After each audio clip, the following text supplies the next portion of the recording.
So Deontay Wilder gave Mark Breland the axe. You know what I'm saying? My 2 cents on the subject. I feel like I think based off my logic, based off my speculation, and based off the information that I was able to gather,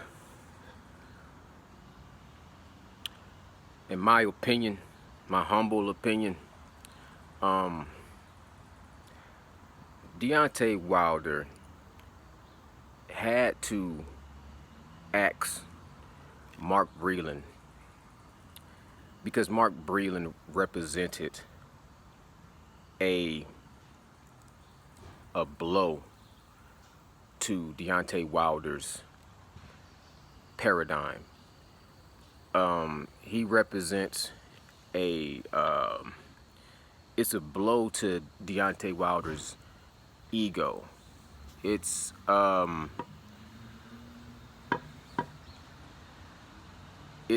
wrench in the system of gears that drive Deontay Wilder's mentality. It's a monkey wrench that breaks the machine. I think Deontay Wilder felt, I don't want to say betrayed, post-workout meal.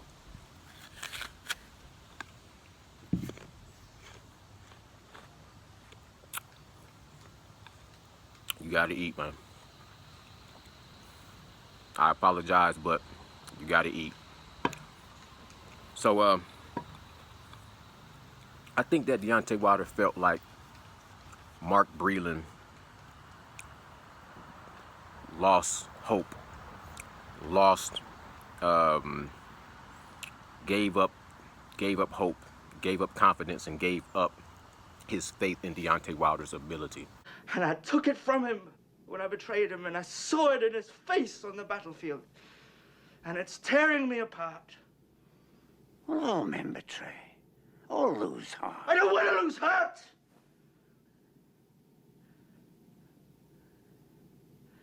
I want to believe as he does. And based off everything I've ever seen from Deontay Wilder, based off his interviews and the way he explains his logic on life, I think that I don't think that he needs a yes man necessarily, but he needs somebody that has, 100% confidence in his ability. That might be a flaw. Nobody's perfect. It makes me think of the movie Law Abiding Citizen with Jamie Foxx and that one dude from 300. This is Spartus, whatever. You know what I'm talking about. You know what I'm talking about.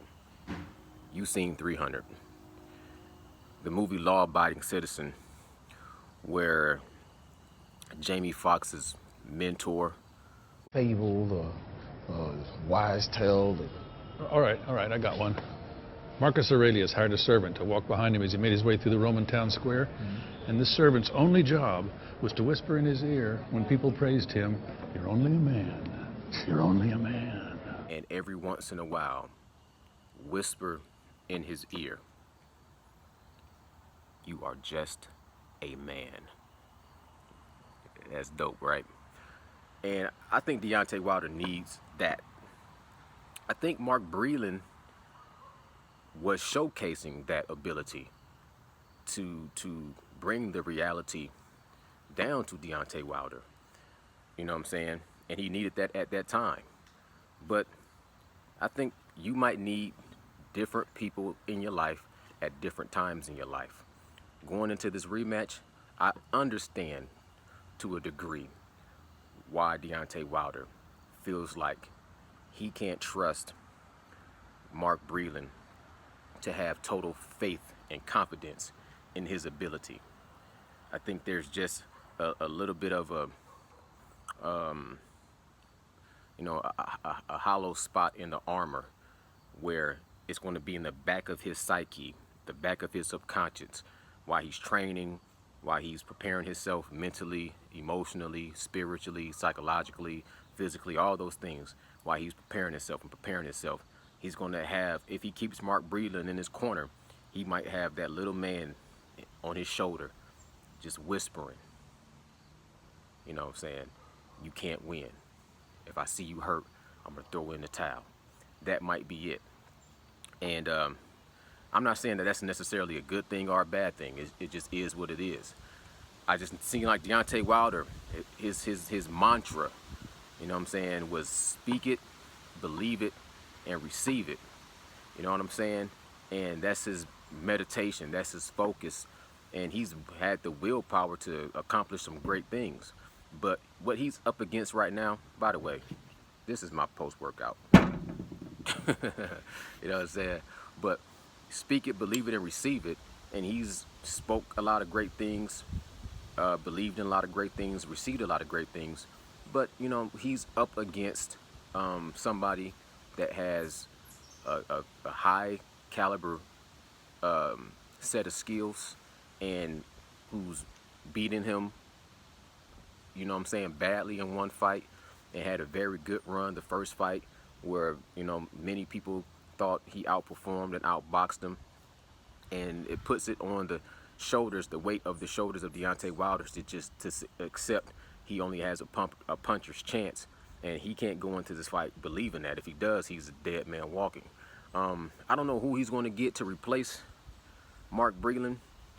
You know, shouts out to Boxing Prophet. He was talking about, you know, Floyd Money Mayweather. And my only issue with that is Floyd Money Mayweather is still too much in his element in boxing, as far as he just eclipses and overshadows everything and anything in his presence.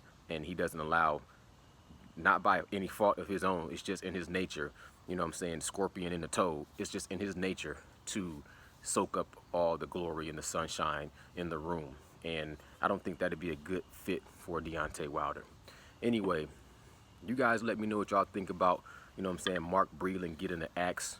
Is it, you know what I'm saying, I know some people talking about the snakes in the grass, some people talking about the water spikes, some people talking about, you know what I'm saying, some skullduggery between, you know, Mark Breland and the Crunk Gym, this, that, and the third. I don't think it's that deep. I honestly think it's just the fact that he threw in the towel on Deontay Wilder, and psychologically that's a blow to Deontay Wilder's paradigm in life. And I don't think that he can go into a war with someone he felt like didn't let him go out on his shield, and someone that's going to, you know what I'm saying, fold and quit on him in a situation where he can't afford that. He has to, I'm tell you what, in this situation, in this trilogy, because I know a lot of people say, look, Mark Breland saved this man's life. I'm put it like this. In this trilogy, Deontay Wilder has to really have a do or die. And you can't just say that. You can't glaze and gleam over that and just say do or die mentality and keep going, yada, yada, yada, yada, yada. No. This truly would be a do or die. You know what I'm saying? Do or die situation. And either you gonna do or you gonna die.